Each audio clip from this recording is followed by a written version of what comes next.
My name is Rob McCargo. I'm the Director of Artificial Intelligence at PwC. PwC are one of the world's leading professional services organisations with 270,000 staff around the world.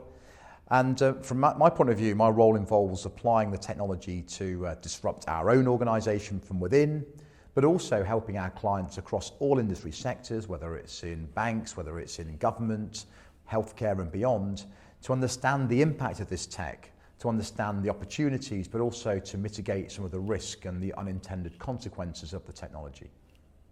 The rise of AI is good news for business, but it's a caveated good news. There's a whole host of new considerations that businesses will need to contend with as they adopt AI. It's a massive disruptive force, and it can drive significant business growth and solve some really intractable problems, but it has to be considered alongside a whole host of other risks and challenges. So businesses can look at it very optimistically, but not just to walk in with their eyes closed to this technology.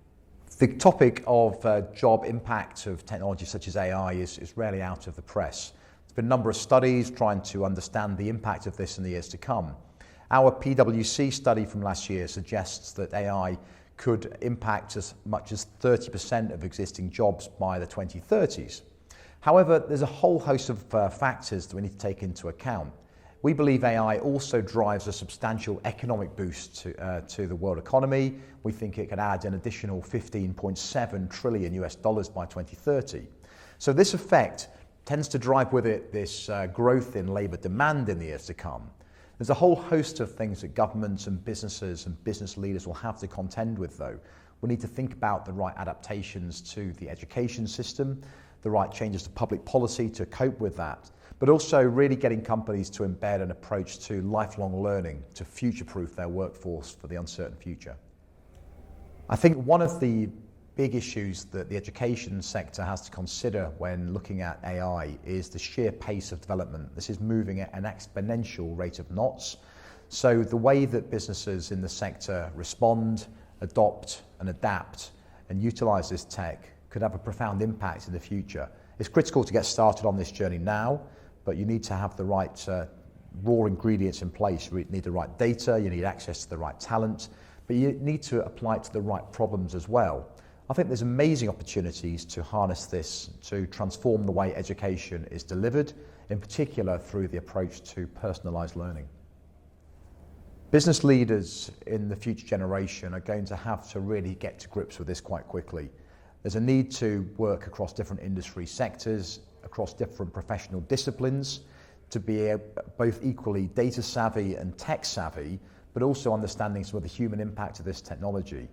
I think the way that business leaders look at this is so important that they start embracing this today, not just outsource this to a technology department to think about. There's a number of things that business leaders can do to upskill themselves. I think, first of all, you've got to understand that this requires a different approach to governance in an organisation around risk management and compliance. There might be the existing structures in place in a business, but they'll need updating to consider the very specific issues that AI poses. The particular issues with AI, first of all, is around the black box issue. The more powerful forms of technology don't necessarily have the right level of transparency. So understanding some of the technical issues that prevent explainability of systems is vital. This isn't just solely a technical challenge. This requires a broader understanding of risk management. I think also there is a particular issue with AI that, whilst on the face of it a particular application might look fit for purpose, is also critical that a business leader has considered both the secondary and tertiary effects of the technology to understand what the potential unintended consequences could be and feel comfortable, therefore, to give the go or no-go decision on the basis of that. Responsible technology, to me, is absolutely critical. This isn't just about applying it to the right problem to solve. I think it's looking at the very essence of the purpose of your organisation, what it stands for, the impact on the broader community and society it serves, the longer term aims and ambitions and vision of the organisation. Absolutely have to be in alignment with a responsible technology strategy. Business leaders, therefore, that can be tech savvy, purpose driven, but also understand the commercial ramifications of this technology are going to be in high demand in the future.